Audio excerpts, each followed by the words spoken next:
Thank you for joining us today. My name is Brad Miller, and this is the Chronically Human Podcast, where we have discussions aimed at creating a better world with more individual freedom and less unnecessary suffering. Today, our guest is David Whitsett. He is a retired professor of psychology who is best known for teaching a class dubbed Marathon 101. In that class, he helped teach a physical and mental training regiment that took non-running college students through a course in a semester that helped them to complete their first marathon.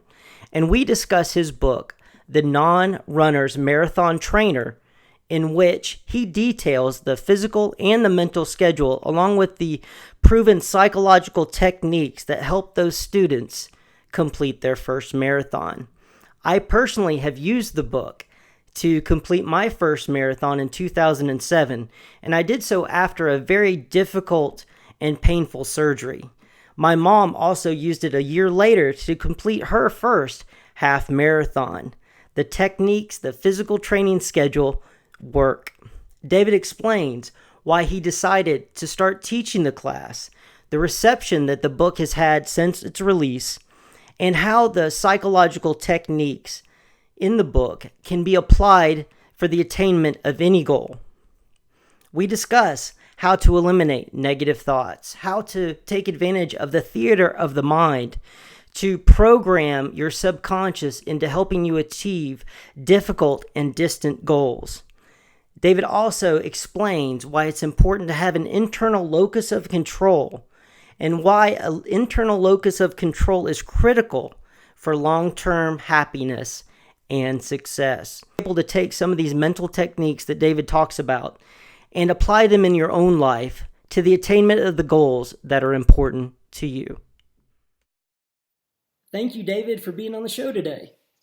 Glad to be here. Excellent. Well, we have you on the show to talk about your book, The Non-Runner's Marathon Trainer. Now, that book came out in 1998, I believe. That's And correct. it had an enormously positive impact on my own life and also on my mom's life. I was able to complete a full marathon myself, and then the next year, my mom, she used the book to complete a half marathon. And so this book Great. is very important to my family, and I think it has a lot of great um, great cognitive tools that people can use not only to practically finish a marathon, but to accomplish other things in life as well. That was the intention, so I'm glad you feel that way. Yeah, definitely. Just to give you a little background on myself, I was chronically ill since the age of 11. I was diagnosed with ulcerative colitis, and at age 12, I had my colon removed. And so I've had 20 surgeries since then, 50 hospital stays, and hundreds of doctor's visits. And so in 2006, I had a particularly bad surgery where just about didn't make it out. It was really terrible. But as I was recovering from that, I started walking around my hospital room, and I would go one lap and then two laps. And then I decided right there to finish my first marathon. And I had bought your book, The Non-Runner's Marathon Trainer, years before. And so when I got out of the hospital, I started reading that. 7 months later, I finished my first marathon. So I want to Wow, that's great. I love hearing that.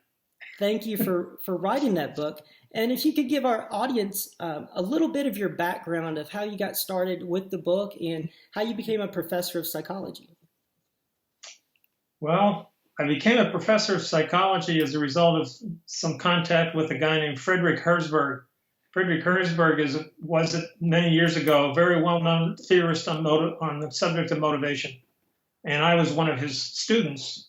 And he was so stimulating to me that I think a guy who, like me, who wasn't really that much of an academically oriented person, was so stimulated by him, and I found his theories so fascinating that I worked all the way through a PhD in psychology. So how I got to be a PhD psychologist is like that. Now, with respect more specifically to the book, I ended up, after some moving on from different places, teaching at the University of Northern Iowa in Cedar Falls, Iowa, beginning in 1974. And I was very interested in the relationship between physical performance and mental behavior. And I'd worked with the wrestling team at the University of Northern Iowa. I knew the coach reasonably well. And I was sort of the team psychologist for the wrestling team. But that was the only sport that I had really looked at very carefully until I met a guy named Forrest Dolgener, who is one of the co-authors of the book. And Forrest Dolgener and I used to run together at noon sometimes. We were both interested in running. And Forrest is a professor of exercise science. And so he knew a lot more than I did about the physical basis of a lot of sports.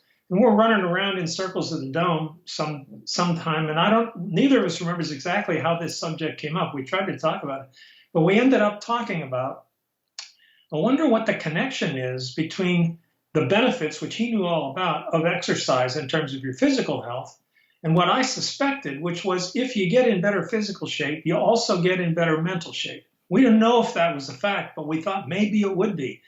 And so we started talking about how we get a group of students to commit to becoming in better shape so that we could see if they got in better shape mentally.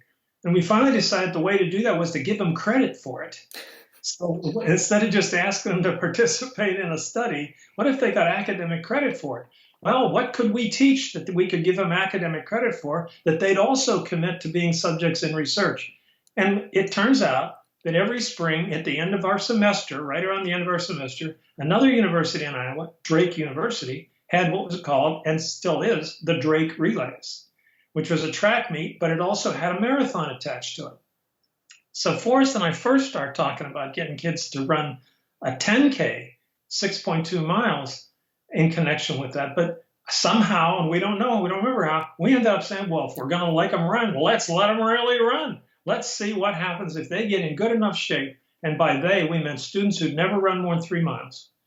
What happens if you train those kids to run 26.2 miles? What happens to them mentally? We know what happens to them physically, at least we thought we did. That's how the whole thing started. And so for the first time in 1985, we offered a course on campus called Fitness and Mental Health, and opened it up and said, you want to run a marathon and you're willing to subject yourself to some psychological tests and some poking and prodding? And we got 15 kids that said, yeah. So we taught it for the first time in 1985 with 15 students. They were subjects in our research. They signed all the usual releases and all that kind of stuff.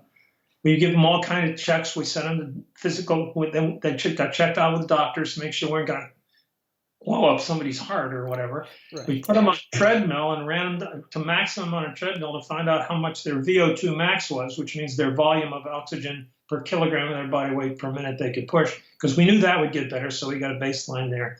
Had them take a bunch of questionnaires and look at all kinds of things going on. Trained them 6 days a week and took them to the Drake Relays Marathon in May of that year, and all of them finished. So we thought, wow, that's pretty cool. And we looked at the data and it looked really good. And we thought, I think we got something here. Let's teach it again. So we taught it 4 more times in 1988, 90. I think I made a note, so I thought you might ask me this. 93. And we were teaching it again when this book was published in 1998.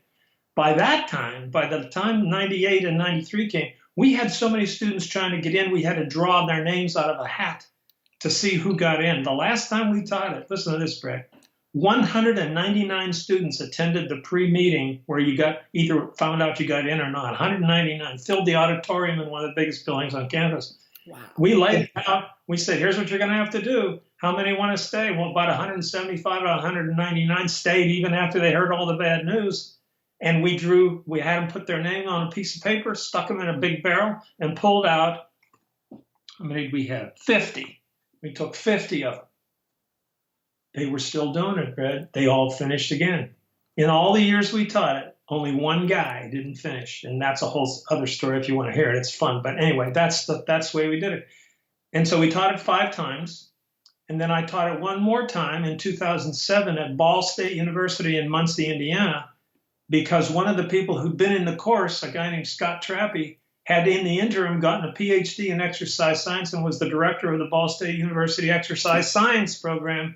And he called me up one day and says, remember that marathon course? Let's teach it here in Iowa or in Indiana. Come on over here. I'll give you someplace to live and we'll teach it. So we taught it again in 2007 at Ball State in Indiana, and they all finished again. So we thought, I think we got something here. I would agree. I think that's a fascinating story that you went to combine the best of cognitive behavioral psychology with proven track record of of a known distance, that 26.2 marathon, which culturally is a big milestone for a lot of people. Exactly. And the mental part of it, the cognitive part of it, remember I told you about Fred Herzberg, the motivational theorist? What Herzberg taught me is the relationship between motivation and achievement is not what we think it is. We think you got to be motivated to achieve. Well, to a certain extent, that's true, but it's actually achievement that comes first. Achievement is so exciting to most people that it motivates them to want to feel that way again, so they try harder. That's why little kids are so excited all the time, because they're getting better at everything every day. It's so thrilling. They're almost overwhelmed by it. And we can't figure out why they're running around bouncing off the wall. Well, because they're achieving. That's what's going on. So we constructed a training program that had the students run each weekend further than they ever had before in their lives. It slowly builds up each weekend. And what they come to believe is, well, I couldn't finish this weekend because I finished last weekend. In other words, they go first 5 miles, then they go 7, then they go 9, then they go 10, then they go 12, then they go, but they never run the full marathon. They go up to 18 miles twice in the training. You know that. You're familiar with the program. But you can remember the feeling. Every time you do that, you have achieved something that you never did before. You ran further than you ever thought you could. So it's based on the idea that achievement leads to motivation. Success is what's so exciting for human beings. So you create an experience where people succeed and they get excited about it. Now, one more thing, the definition of success. The whole program was designed to have the definition of success be finish the marathon. No time goals. No, because can you imagine training for 16 weeks, setting a time goal, and then missing the time goal by 2 minutes when even though you ran 26 miles and you regarded as a failure? We didn't want our people to do that. So the book is full of references to the goal is finish. Finish. Any time at all, any speed at all, even if you have to walk, the goal is finish. And when they do, they get excited just like they did on all the weekly training runs. And that's what I found as well. I don't say I ran a marathon because I did walk a lot of it myself, but I finished. And I think I was fifth from the last. But at the same time, that definition of success, I think, is very important. And we set ourselves up for failure in a lot of things what we do when we define success in the wrong way. Absolutely true. And what you just said is the key issue. This is not really a book about marathon training. This is a book about self-training, about teaching yourself that you can do anything if you commit yourself to it and if you're willing to do the work to get there. The marathon is a vehicle. And you're right, it's socially a big vehicle. A lot of people talk about it, but it's a vehicle. It's a way for you to experience what it's like to put everything into the barrel of going for it, to do all the work, to do all the hard work, and then feeling that finish when you cross that finish line. I can't tell you how many of my students would come across the finish line literally with their fists in the air, bring on the world. I can do anything. So the marathon is just it's a powerful vehicle, but it's just a vehicle. The book is really about developing your ability to do whatever, to make your own reality, which is, as you know, I'm sure, the core of the whole book, making your own reality. And that's what I reread the book before we talked today. And that's the first chapter is make your own reality, is that you do have more control over your experience in life than a lot of times that we give ourselves credit for. That's absolutely true. A lot of times the reality that we make for ourselves is negative. And we think that we're not making our own reality, but we are. But we can turn that around so that the reality we make is a positive reality. But we have to recognize we human beings are unique. We've got these big frontal lobes, so we got 3 pounds of brain up in there. And it can imagine all kinds of things. No other creature can do this. We know that's true because the brain structure's not there. Okay? So believe me, your dog is not making images in his head about what it was like when you came home yesterday. I know they get excited when you come home, but it ain't because he's got a mental image of you coming to the door. That's not how it works.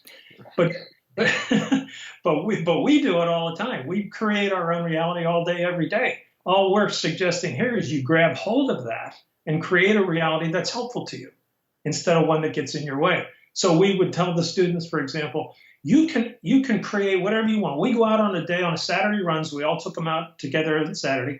And suppose it's really cold and windy. Well, you can say, oh, God, this wind is killing me. Or you can say, I love it when it's windy. I can't, man, isn't this great today? How the cold the wind is. I love that. And you'll believe it if you just repeat it to yourself. You create your own reality every day of every week of your life. And you talk about in the book too about self-talk is self-programming. You mentioned that a little bit beforehand about Yeah. inside your mind. It's like having a computer screen, and who controls the keyboard controls the reality.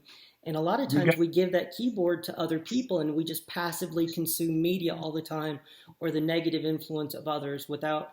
I remember when I was running some of those times is that I would physically, or not physically, but I would imagine myself physically typing on a keyboard.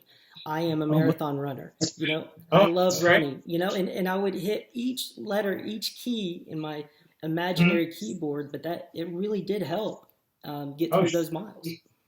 sure. We had students that we encouraged them all to develop what we called mental. Then we were talking about tapes, like as though like a little cassette tape. We talk about CDs or DVDs now, but I actually had the students create. Everybody had to create one for themselves, 2 to 3 minutes, in which something really positive, finishing the marathon or crashing over the the tops of hills, or whatever it was, but 2 or 3 minutes long, and it had to have all the senses involved. You had to have sound and smell and all that kind of stuff. And we asked them to repeat it over and over again until they could just turn it on, and then to imagine they had a slot in the side of their heads. And whenever they felt negative thoughts coming, they would reach down, grab the thing, stick it in the slot, and run it.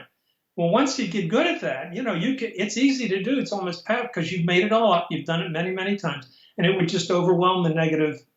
It's the stuff. But you mentioned self-talk. So here, what if it doesn't work? What if you find yourself saying, this is killing me today. I don't know why I feel so bad today.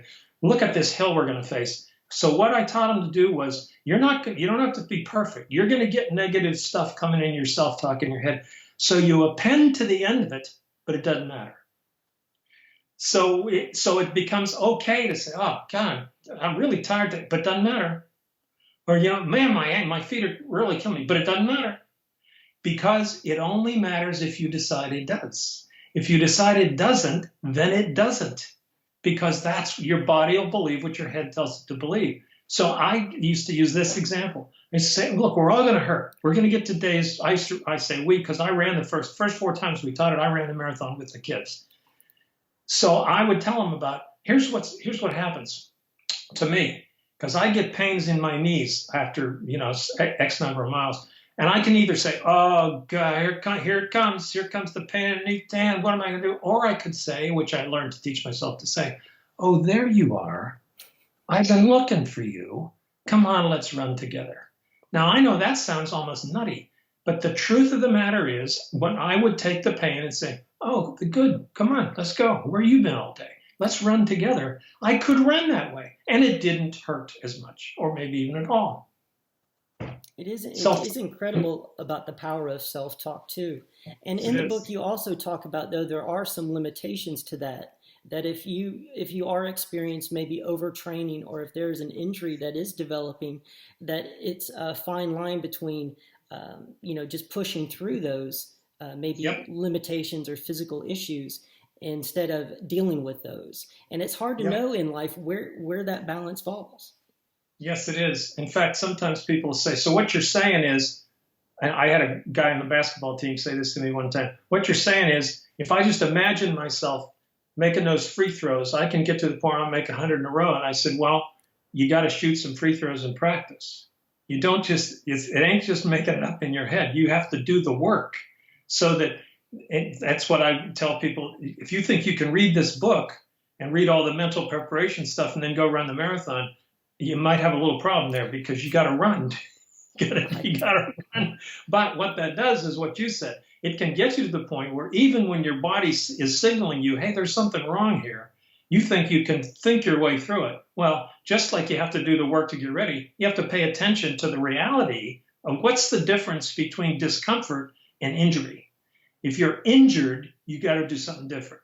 Discomfort, you learn to live with and change mentally. But injury and discomfort aren't the same thing. They're different.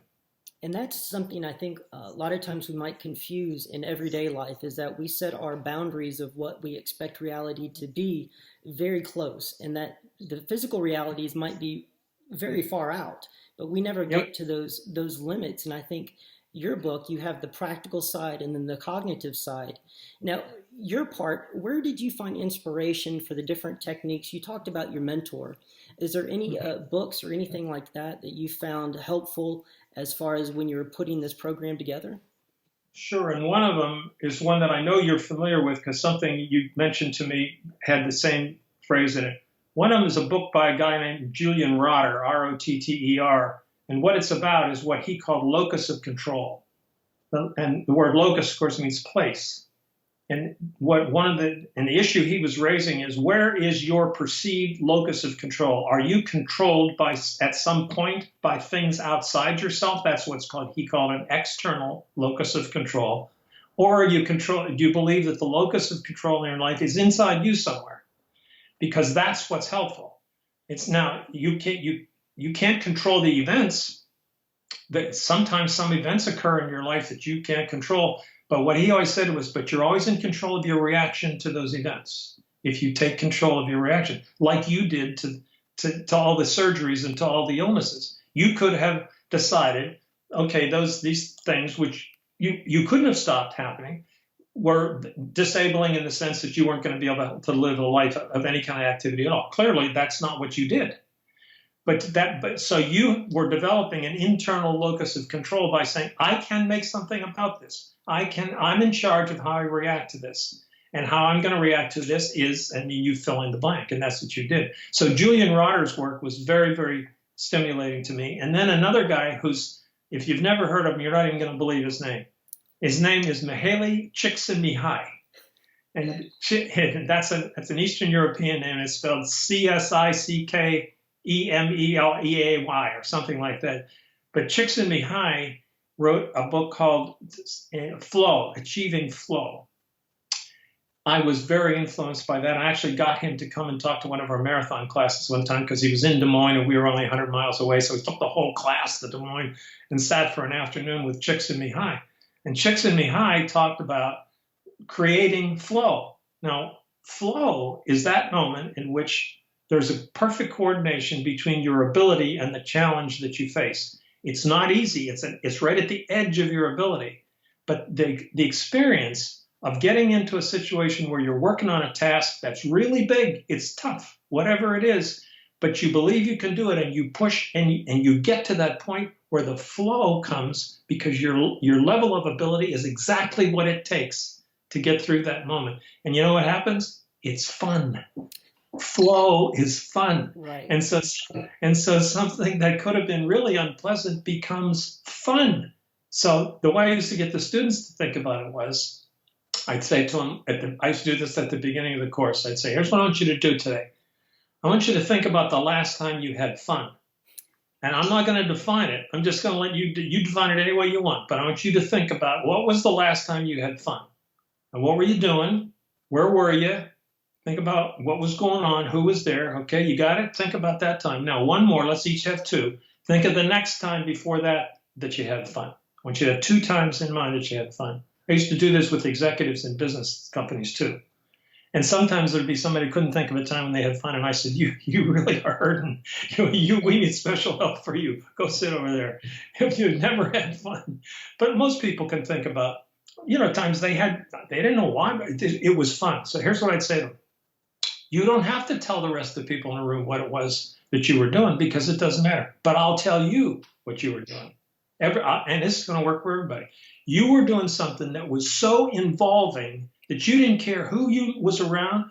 You didn't care if you looked silly. You didn't care how long it took. You weren't thinking about anything except the thing right in front of you. That's what you were doing when you had fun. It might have been working hard. It might have been dancing. It might have been looking at the sky. I don't know what it was, but you were totally focused on the moment at hand. That's what makes fun. And the funny thing about that is, that's a pun intended, you also do your best work when you're totally focused on what's right in front of you, whether it's training for a marathon or whether it's trying to prepare for an exam or whatever it is. So fun occurs under the exact same conditions as your best work.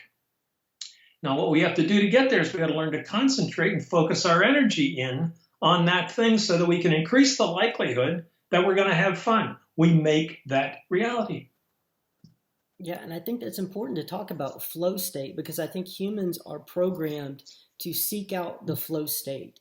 And a lot of times Yes. with the way we live in our modern society, it's becoming harder and harder to do that, especially with the combination of the mind and body.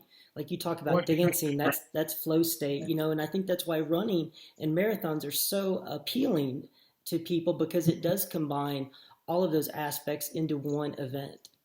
hmm And you're absolutely right when you say it's getting harder and harder. Every time I see somebody trying to do two things at once because they think they're good at multitasking, like driving and using a cell phone, just for one of many, many examples, I think to myself, nobody's having any fun in that car because they're doing two things at once, at least two things at once, maybe more. And I think I talk to lots of people today that say they glory in saying they're good at multitasking.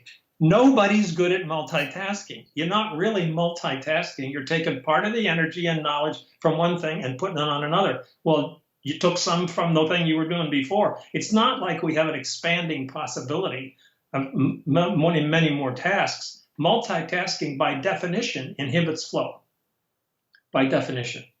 And So that's we got to and that's what go ahead. corporate America is based upon right now. Oh, Is yes, it is, isn't it? And they got it wrong. They got it completely wrong. So we were actually, when we wrote this book in '98, we were anticipating the trouble that social media is going to create, and we didn't know it. But people carrying phones around, doing everything. We now have people addicted to their. I mean, literally, it's become an identifiable, psychologically identifiable addiction. People can't do without their phones, just like they can't do without drugs, some of them, or they can't do without alcohol or whatever it is. And as long as they're divided, as long as their energy is divided, they can't achieve flow. They can't have fun. They can't do anything constructive. Julian Rotter would be horrified if he saw how little their central locus of control these people have. So yeah, that's absolutely true, and it is. I think it's much worse now than it was when we did this book. Much worse. and you talk about social media, and they have people they employ psychologists and psychiatrists to actually structure the way that their programs work, whether it's Twitter or Facebook, to take advantage Mm-hmm. of that, where you don't actually ever fall into that flow state, but it's just the next click will get you there. The next click, you need to read one more article, and it's this churning that never really satisfies what humans are Yeah. made to do. Yeah, unfortunately, you're right. I wish that weren't the case, but I'm unhappy with some members of my profession because they are now employed in actually doing damage. I shouldn't be laughing. It's a sad thing, but you're right about it. But I think too that your book is so important because it gives an outlet to people to get away from their phones. Because when you're running a marathon, I remember when I ran mine or completed mine, I ran probably half, walked half, but I couldn't think of anything else. Finished it. That's all that I matters, finished Greg. it. That's right. Yes. I need to interrupt. Go ahead. No, that's fine. And I couldn't look at a phone. I couldn't do anything else. You're just fully engaged. And during that time, it wasn't all flow state. I got to be honest with you. There were ups and downs and struggles, but that little bit of flow state, every time I'd go out and run, I always at least achieved a little bit of that. And that was enough to get me out the door the next day. Now, hmm do you teach, when you were teaching your class, did they experience the flow state a lot, or did you help them kind of hone in their abilities to bring that about and not just rely on chance for that to happen? It varied, Brad. There were some people who seemed to have no challenge at all to move into that. They would get into that state a lot. There were a lot of others who needed a lot of help, and the ones that needed the most help were the ones that were using the precursor of the cell phone. It was called a Walkman. They had a little radio, a little tape player or something that they would carry around or stick in their pocket or whatever, and then they'd have a little headset on. They'd be listening to music, and they'd show up to run and listen to music, and I would say, get rid of that thing. Put that. Well, but I like it. It makes me feel good. And I said, what do you think about this? Well, I don't know. And I said, well, let's work on that a little bit. Let's see what we can think about. What I was encouraging them to do was what we call associative thinking. Think about running. Think about how your feet are hitting the ground. Somebody said, you want me to think about my feet and my legs for 2 hours? I said, yes, that's exactly what I want you to do. Now, it may be hard to do, but let's give that a try. Leave the headset at home today, will you?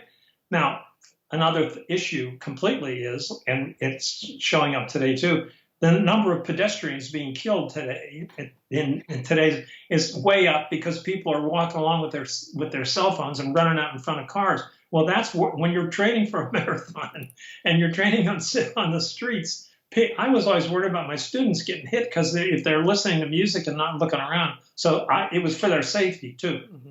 But the answer to your question is it varied widely with the students. But the way to improve your ability to get into flow is to improve your ability to concentrate. So you may recall there's a section in the book about ability to increase your ability to concentrate and focus. And we even had some exercises where we'd tell them, everybody bring a newspaper to class this Thursday. So they'd all bring a newspaper, and we'd say, okay, we're going to spend the first 15 minutes crossing out the letter T everywhere we can find it in the newspaper. So they have to go through the newspaper and look for letter T's in the newspaper. Now, but the funny thing was that some people were really good at that. Those are the people that could concentrate. Now, concentrate on what? Something as stupid as crossing out T's? Doesn't matter what you concentrate on. You can get better at focusing on one thing by practicing. So, or we would give them a big table with digits written in like that, and we'd say, cross them out in order. First 1, then 2, then 3, all the way up to 100, or whatever, just to see if they could get better. And some people could really get better in a hurry. I mean, like in a couple hours. They could get better at concentrating. And because it's fun, when you find out that you can concentrate well, it feels really good. And so it reinforces itself, which traces back to the idea that achievement leads to motivation. If you can help people find a way to get better at something, they'll keep doing it because it's fun to get better. It's fun to get better. And I think that goes it's not to get worse. Exactly. And the idea that a lot of times we become frustrated in life, especially children. I know when I was younger, and then if I wasn't to succeed immediately at something, I would want to leave it alone. But if there was something that I was interested in, then that would be an effortless time to put the work in. There you go. That's right. That's right. Now, are you looking to teach this class anymore, or have you thought about taking it to like the high school or junior high level, or do you think that it wouldn't apply to that age group? Well, the answer to the first question, am I going to teach it anymore, is no. I'm 77 years old, and what I do now is I ride motorcycles almost every day. I ride all over the country. Okay, nice. And I did my work, and I still get thank yous from students. I got one just the other day after I heard from you. I got an email from a student who has now run 10 more marathons and 104 half marathons. Wow. And she and her husband have run in 44 states, and it all started with the marathon class. So I still get the benefits, but I don't teach the course anymore. Okay. But as far as helping other people to get going, one way is I've had people, I hear from people who say, I would like to offer that course. Would you send me the materials? Well, now I say to them, well, we actually have a book. The whole thing is in the book. You can get the book. So it's been taught at a number of universities. I do not know of any high schools in which this has been done, but there's no reason it couldn't be done. In fact, you might even be even better, although you might have trouble with getting parental consent and that sort of thing. I don't know how that would work. But other than the time that we taught in 2007 at Ball State, I have not taught the course and have no plans to teach it again. But anybody that wants to, as you well know, doesn't need to take the course. They can get the book. Everything needed is in this book. Everything. I'm not trying to sell books. I'm not trying to sell books. The McGraw-Hill still has them, and if you wanted to get one on Amazon, you could get it. But that's not the point. But the thing is, it's not that complicated. As you know, you read it. It is not. There's no magic here. There's no scientific gobbledygook here. It's pretty straightforward stuff. And that's what I really liked about it as well, is that you had the physical side like we talked about, and it's a training schedule. It's 4 times a week, and it doesn't take over your entire life, but it does set a schedule for you to have something to look forward to. And I've written a couple screenplays, and one of the books that I really liked is called Story. And the author, I think it was Robert McKee, he talked about creative limitations, that in art, there's creative limitations by the form that you choose. And that creative limitations are something that we should seek to do in our own life. And I think that the marathon book is a perfect example of how you can voluntarily impose these creative limitations on your life and actually gain a huge benefit from that. I like that way of thinking a lot. I really do. I like that. You mentioned something I should mention. You're right. The training program is only 4 days a week. And if somebody is listening to this podcast and listened early, they remember we had the first students run 6 days a week, which is where we started out. But we found out at one point, it looked to us after we taught the course 3 times, like that was too much running. And one of our goals was to have people not get hurt by training too much, which is what most people do when they get ready for a marathon. So we divided the class, the third or fourth time we taught it, into 2 groups, going back to the research model again. One half of the class, and these are all people that had volunteered to train for the marathon, they're getting their credit just like anybody else. Half of them, we said, you're only going to run 4 days a week. Well, some of them said, that's not going to be enough. And we said, yeah, we're pretty sure it is. So half of them ran 4 days a week, although they were terrified that they weren't doing enough training. And half of them ran 6 days a week. And what we found out was, we did the psychological measurements again. You can do it on 4 days a week of training. You didn't need to train for 6 days, which meant your likelihood of getting through the training without getting injured was even higher. So we changed the whole thing. From then on, we only ran 4 days a week. 2 medium runs, 1 short run, and 1 long run. That's it. Okay. And our biggest problem was to keep the kids from running 2 more days a week because they were so excited. They wanted to run more days. But you're right. The training program is only 4 days a week. It's by far much less structured, and I mean, much less demanding than everything else that I know of that people suggest. In fact, I see lots of programs where they think you got to run every day. Well, you don't. You don't have to run every day. So you're right. This program doesn't impose it nearly as much on your life. And, that's why it says on the back of the book, this is a book for people that have jobs and kids and have other things in life to do other than this, because it can take over your life if you let it. But it doesn't have to. It doesn't have to. And you talked about the cognitive portion of it, that at first you guys were looking to see if people got in better shape with their cognitive performance improve as well. There's a book called Spark where this one gentleman, he was a scientist, and he had high school students run before their day started. And they tracked the kids who did run. And they found that those kids improved on memory, on their test scores, on graduating high school as well. Did you see any improvements in your students, the ones that after they took it, did their academic life improve, or did they improve in other ways? Well, the answer is yes, and I'll get to that in a minute. But let me just ask you to repeat it. That book's called Spark? Yes, Spark. What's the author's name? I'm not sure offhand, but I'll definitely have that in the show notes, and I'll get that to you. I've never heard of that before. I like that a lot. Okay. Now, to answer your question, the answer is yes, but we didn't gather any organized data on it. I can't give you like a grade point average before and after. So what I have is anecdotal, and being a scientist, I know that that's limited anecdotal data. But I can tell you this, and some of it's in the book. People said, I actually was motivated to go and then they finished the paragraph, law school, or I went on and do this, So do they think it made a difference in their lives? Do I think it made a difference in their lives? I don't think there's any doubt about it.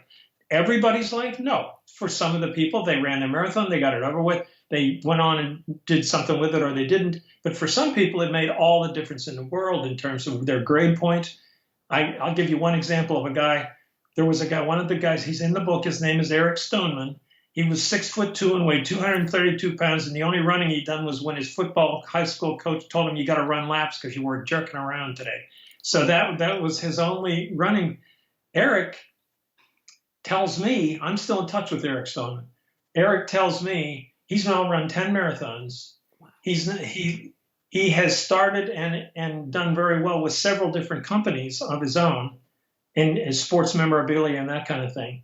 And Eric Stoneman tells me that marathon class changed his life in the sense of where he was headed. Now, I've also gotten to know his parents. His parents think I'm a savior because they thought he was on the track to be a problem kid.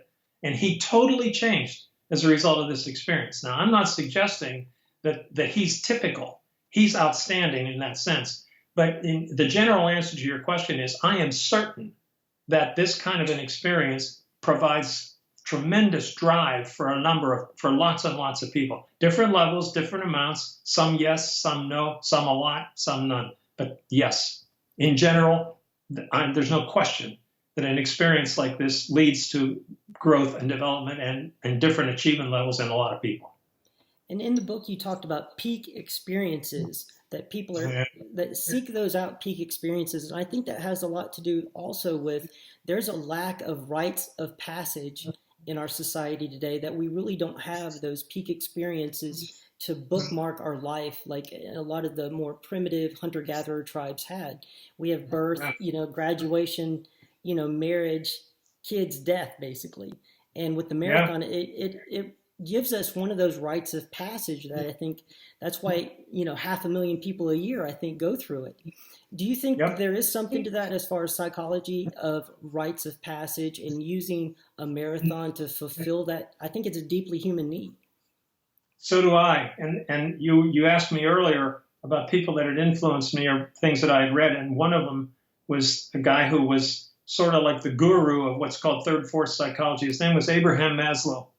And Maslow talked about achievement motivation, but he talked about peak experiences. He was the guy, in fact, who, as far as I know, who coined the phrase peak experiences. Now, for peak, what he meant by peak experience is essentially what Csikszentmihalyi means by flow. That's the moment of flow. Because peak experiences, according to Maslow, occur when there's enough of a challenge in what you're doing that you're not sure you can do it, but you put your energy in, you do all your preparation, you do the work, and the moment at which you realize you're doing this is what he called a peak experience. Now, here's what he said, just exactly what you're talking about. He thought that was a normal human desire, even if we couldn't articulate it. We know if when we're children, see, I keep going back to this, little kids get so excited sometimes when they do something for the first time. This is a peak experience, okay? But as we get older, we get more self-conscious, we get concerned or whatever else we get, and we kind of drift away from that. But we know what it's like. We can remember at some level what it's like to feel, wow, that's really cool, But we don't say that anymore. You don't have 50-year-old guys going, wow, that's cool, man. But little kids go, whoa, that's you just all the time because they're having peak experiences. It is, I agree with you, built into our territory. And Maslow said, and I believe it, they are the fuel that keeps us going and looking for another one. And a lot of people will talk and denigrate the idea of progress and the searching for the new and better, but I think that's deeply ingrained within us to keep pushing our boundaries personally and as a species to find better ways to accomplish what you just talked about, feeling that wow. Yep, I'm absolutely certain that's true. I'm certain that's true. Maslow said, as far as we can tell, we are the only creature on Earth that is put together in such a way that we can even articulate that stuff. So what happens with us is we take this big 3 pounds of stuff in our brain and we can do all kinds of stuff with it like we've been talking about. Well, one of the things we can do about it is we can create goals. We look out and we can look at something and say, wouldn't it be great if? And if we sometimes, and this marathon program is just one example, if we sometimes can then connect that, wouldn't it be great if, with a set of activities or a set of things where we can actually make that thing happen, then we get that peak experience. So it is essentially human. For Maslow, it was the core of what he thinks our species is about, that desire, that pull to have that experience or to do something that's so significant that we essentially go, wow, that is so great. And I can tell from your background, you never forget those things. Though once you do it, once you get to that moment, you own those things. As Herzberg, my first professor, used to say, nobody can take achievements away from you. Once you achieve them, once you do them, you own it. You can remember it, you can recreate it. Nobody can say or do anything to you that changes that. They weren't there. You were. They don't know. You do. You did it. You own it. That's a great point about the idea of memories of achievement. That's another way to improve your confidence too. I think a lot of times confidence comes from competence, and that if you have examples of competence in your history, then you're not going to have to fake confidence. It's naturally gonna come from that. I love that phrase. Confidence comes from competence. That's absolutely right. I haven't heard it put that way before, but I like that. Now, do you think? You should. Why do you think You should. You should coin that. You should get whatever the rights are to that phrase, because that's a good one. I'm sorry. I think I stole that. All I do is repeat what other smarter people say. That's all I do. I'm an aggregator. That's all I do. Well, I like it. I think that's really good. Well, thank you. Go ahead. What we were talking about how the brain works and human needs, and there are ways to feel that wow and to feel that flow state more and more. Why do you think schools are set up the way they are, which seems, in business for that matter, a lot of the corporate businesses and government definitely, it's the complete opposite of that they're trying to take the wow out of life. They're trying to take away the individuality and the idea that you should be pursuing the stuff that makes you feel that wow. Ooh, you got me on thin ice there, buddy. I got.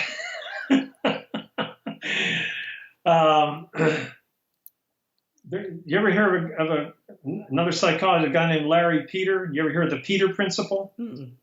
Well, the Peter Principle, it's mostly applied in big organizations, but in government also. And he would answer, and I would therefore also answer your question in the following way. Larry Peter said that here's what happens in big organizations, whether they're governmental or business or whatever, is we put somebody in a job, and if they succeed and do it well, we promote them to the next level. And if they succeed at that one and they do that one well, we keep promoting, we keep moving them up until we put them in a job that they can't do very well, and then we leave them there. So what he says, sooner or later, almost everybody rises to his or her level of incompetence, but that's where they stay. That's where they stay. So he would say, we have a substantial number of people in big organizations, the government just happens to be the biggest of them, which are people by individuals who are incompetent for their jobs. But they got there by doing a good job lower down. But now they've arrived at a job where they're not good enough to get promoted, so that's where they're going to spend the rest of their lives. But we are victimized by that. That's my answer to your question. I gotcha. Now, when you were teaching this class, what was the response of your students when you first did the class? Because the people that read your book, they have the experience and they have the trust that you've already done this, you've already accomplished it. How did you convince your students, that first group of kids, that they were going to be able to do that? And how much do you think that trust later on plays into the success of people who come later on down the road and find your book? Well, let me take it in reverse order. No question that it does. We were able to say after the third or fourth time, listen, let me show you how many kids have done this before. And so if you do exactly what I tell you to do for 16 weeks, you will run 26.2 miles on May 7th. And the reason I know it is because 200 people before you have already done it. Not one of them has failed, okay? So that the second part of your question is absolutely we use that. Now, for the first group of 14 kids, we remember how we got them to do it. We got them to do it by giving them credits. Oh, that's right. We also told them this. This course, and we did this all the way through, is graded A or F. There's only 2 grades in this course. You finish the marathon, you get an A. You don't finish it, you get an F. Now, that's motivation. That's powerful for students. There's been a lot of grade inflation in the last, so A's aren't as rare. But in those days, when we first started teaching this in 1985, an A was a big deal. So the way we got the kids to do it the first time was to pick a few kids that we thought had the capability to do this. But remember, we're shooting in the dark here. Mm-hmm. And tell them, if you can do this, and we think, we couldn't say anymore, we couldn't say like we could later. We have the proof. We didn't have the proof.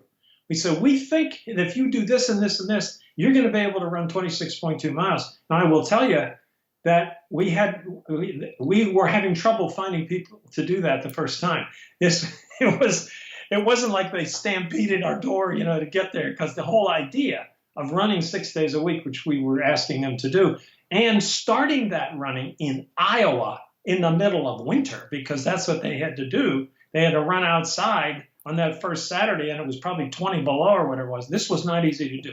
This was not easy to get people to do this.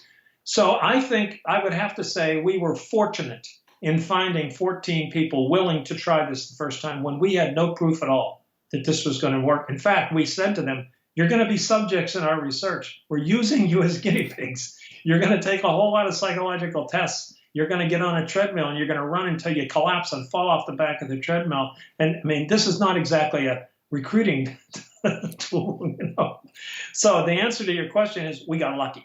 Mm-hmm. We really did. We got lucky. And all 14 of them finished. Now, the next time we taught it, we could say, we've taught this course once before, and every single person, even though there are only 14 of them, they all finished a marathon. You want to do that? So we found 25 more who said yeah. And then we kept going in that way. That's how, but we got lucky. Do you think it was a little bit of self-selection of the people who would normally gravitate towards something like that? Do you think they had psychological predisposition to do that? They probably did. I haven't thought about it in that way, but I've often thought, what made those kids do it? And that would certainly explain it. Probably. Yeah. But keep in mind that they had later on we took kids that had a little bit more running experience. But when we were just trying to prove this at the beginning, the question was, what happens when you take untrained people, which we define as never having run more than 3 miles, and put them in training? And what happens to them physically and psychologically? So none of those 14 people had ever run more than 3 miles. So they had no reason to believe they could do this, except that we told them they could. And that's so powerful too. I think it has part of that to do with the authority, your authority as well in their life, is that if we're told by an authority figure that we can do something, we're more likely to believe that we can. That's absolutely true. In my case, Forrest at that time had not run marathons before. I had run 5 marathons before. So at least I could stand up there and say to him, look at me. What do I look like an athlete to you? I'm just a skinny guy. I'm just I was already, how old was I? 40. I was born in 1940. I was 44 years old, and I didn't look like an athlete, So in part, not only was the guy up in the front of the room a scientist, he'd done it. He'd done it several times before. I know what it's like. So when we started talking to him, for example, the thing that scared him the most was what's known as the wall in marathoning. And that scared the devil out of him, and it should have, because it's what it's about. It's terrifying. Yeah, it's brutal, and you generally hit it somewhere past 18 miles because your body simply can't store enough energy to go more than that far, unless you're a world-class marathoner, in which case you're done hours before that. But if you've been out there for 3.5 hours, whatever it is, and your body runs out of fuel, which is exactly what happens, it starts to consume its own muscle tissue. That's why it hurts so much. The body is consuming itself to keep going. Now, we tell the kids this, and when I'm standing up there saying that, Forrest is going to be, look, take it easy, Dave. Back off. And I said, well, we can't lie to them. Let's not lie to them. That's unethical. We got to tell them the truth. But when I think back over it, it was almost like I was trying to talk them out of it.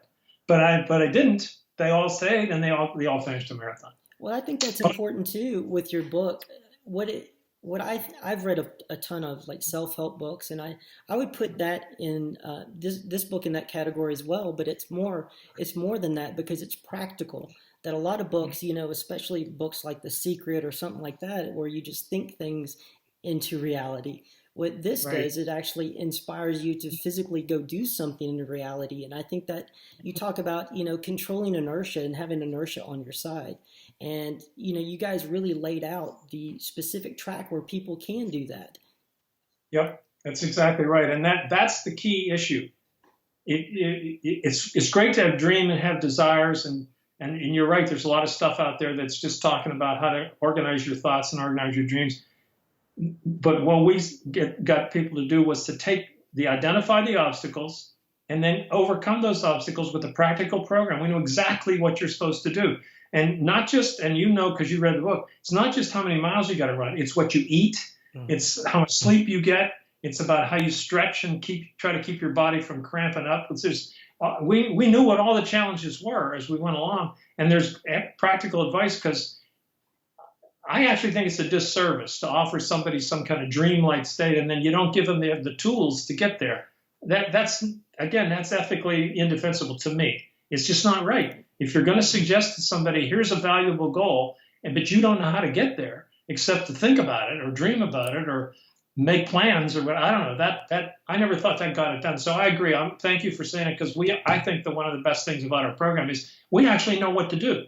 We tell you, do this, don't do this. I used to say to the students, if you can't take orders for 16 weeks, then you don't want to be in here, because there's no argument here. There's no discussion. You don't get to say anything about what you do and what you don't do. I understand that a lot of people don't like that, but I'm telling you, I know how to do this. Do what I tell you to do. Don't screw around with this. If you do what I tell you to do, you will run 26.2 miles on May 7th in Des Moines. If you don't, you're on your own. I got nothing for you. You've done all you could, right? That's right. That's all I can do. That's right. And you talk about practical steps, because a lot of times when you'll read a book about psychology or philosophy or self-help, they don't really provide those concrete examples of what to do Right. when that self-talk comes, because that negative self-talk really spirals out of control so fast. It's Yes. happening to me, especially if you don't feel well, you've got some other issues in life, and everybody's got different stresses and strains in their life. But when you can stop that negative self-talk and actually reverse it back, I think that's when you can make really, really big gains in life. That's absolutely true. And keep in mind that creating that negative stuff is you're still doing the same thing. You're creating your own reality. And every time you let those negative thoughts spiral, you're making your life worse. And that's why the simple little, and this is an example of why I think we were on the right track. The simple little technique of when that negative thing slips out of your mouth, you say, but it doesn't matter. But it doesn't matter. And I can't tell the number of times I had students come and say to me, that's a magical thing, but it doesn't matter. I just have to get that word out of my mouth, and it means the other line, forget that other line, cancels out that line that said, I'm really tired today, but it doesn't matter. But we have to offer people something like that, because you're right, otherwise it can spiral out of control. Practical techniques are maybe I should have said it this way. When we said achievement leads to motivation, that's a special case of the following thing. Behavior leads to attitude. We think of attitudes as causes of behavior. They're not. They're justifiers. So you want to get something to change the behavior. And that's what this is all about. We're going to alter the behavior, and you'll begin to feel different. So the attitude isn't the cause. The attitude is the explanation later on. If somebody says to you, well, why did you do that? Nobody wants to say, I don't know, my behavior's random. I have no idea why the hell I did that. So what they say is, well, the reason I did that. Now, they don't know yet at the beginning. When they begin that sentence, they don't know yet why they did that. But because it doesn't nobody likes to say, I don't know why I do anything. What they do is they start talking about why they did it, and they come to believe that that's why they did it. That's not why they did it. That's their justification afterwards. Behavior precedes attitude. When somebody says to you, you got a bad attitude, what are they talking about? They can't see your attitude. They're talking about the behavior, okay? So the behavior is the key. And what this is about is, how do you behave in order to have a peak experience? Here's one way to do it. Relates to running 26.2 miles. But the principle is the same. How do you behave in order to, now fill in the blank with whatever peak experience you're after. But it's still about the behavior. Now, how much do you think that storytelling is a part of this? I think humans are innately geared for story, and that when we give ourselves when we're giving ourselves self-talk, we're really telling ourselves a story. And every time that I was running, or a lot of times I was running and I'd go up a hill or something, that little paragraph you had us write that was 4 to 5 sentences long, that it was basically the story of I am a marathon runner. I love hills. Hills are my friend. And just over and over, you're telling the same story. Well, you know what? I'm always embarrassed to admit this, but I will tell you, I agree completely with you. Human beings are subject to being influenced by stories. And the reason I'm embarrassed to say that is because what I'm supposed to be is the data guy. I'm supposed to say stories don't matter. Anecdotes don't matter. Only double-blind, random assignment, the studies, that's the only thing that matters.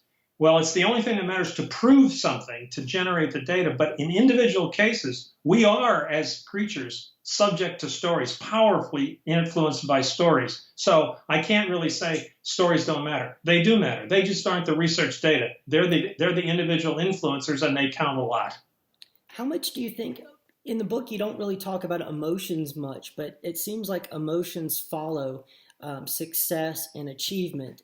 Are they really emotions a precursor for motivation, or do they trail behind what we're actually doing in reality, or how we frame reality? I think they follow behind. I think emotions are special cases of attitudes. I think it's the same line. So I think they follow on. I think that they're tremendously powerful. I mean, something like a peak experience it's an emotional explosion. So there's no question that the depth of emotion that human beings feel is a powerful thing, but they are created by or not created by behavior. That's what I think.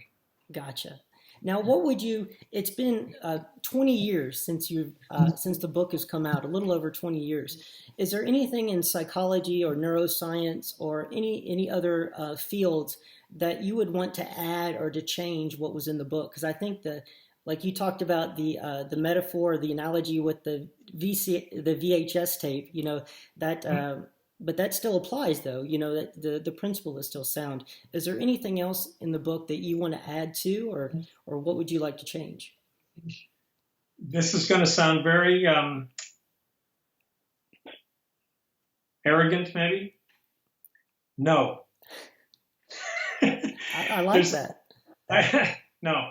There's the things that I would change. It's interesting that you asked that, because a few years ago, the publisher said, if you were going to change the book, how would you change it? And Forrest and I went through it and wrote in a whole lot of changes. But they were all small things. Like we would change word every time it says put a tape in, we would say put a CD in or something like that. Right. I don't see anything, and I still keep up with the literature. I don't see anything that I regard as significant enough to change the fundamental belief I have about how human behavior operates that's been generated in the last 20 years. No, I don't. I'm not saying it's not there, but I'm the guy you're asking today, and I'm saying no. There's nothing wrong with that, because the more that I was going through rereading the book, because I've read about Stoicism and different philosophies and religions, and it's really the old ideas, they still hold true, especially with the idea of locus of control. It's very a Stoic idea that it's not what happens to you externally, it's how you process it. Right, right. I think, in fact, maybe I'll sound too critical now, but the kind of stuff I see being generated by people in the field of human behavior in the last few years look like nonsense to me. The most recent one I heard, maybe you've heard of this too, I got introduced the other day to something that's being done in seminars and training programs of various kinds called fidget toys. Have you ever heard the term fidget toys? Is that the spinner thing? Yeah, have you heard about those? I was talking to somebody who was going to run a seminar and asked me what I thought about having fidget toys available for all the management people who were going to be in the meeting. And I said, what? What are they? And this person told me what they were. And I went and spent an hour or so online looking to see what the research is on fidget toys. Fidget toys were originally developed to help kids who are extremely out of control on what they call sensory integration to get focused in on things. It's to improve their ability to focus and concentrate. And now they're being tried out with kids on the autism spectrum, okay? So this person is wanting to know if a room full of adults might really enjoy having fidget toys on the table. I said, let me tell you something. This is a joke. If I walked in for a management training seminar and said, what's this on the table? They said, those are called fidget toys. It's to help you focus on concentration. I would say, let me out of this room. What are you talking about?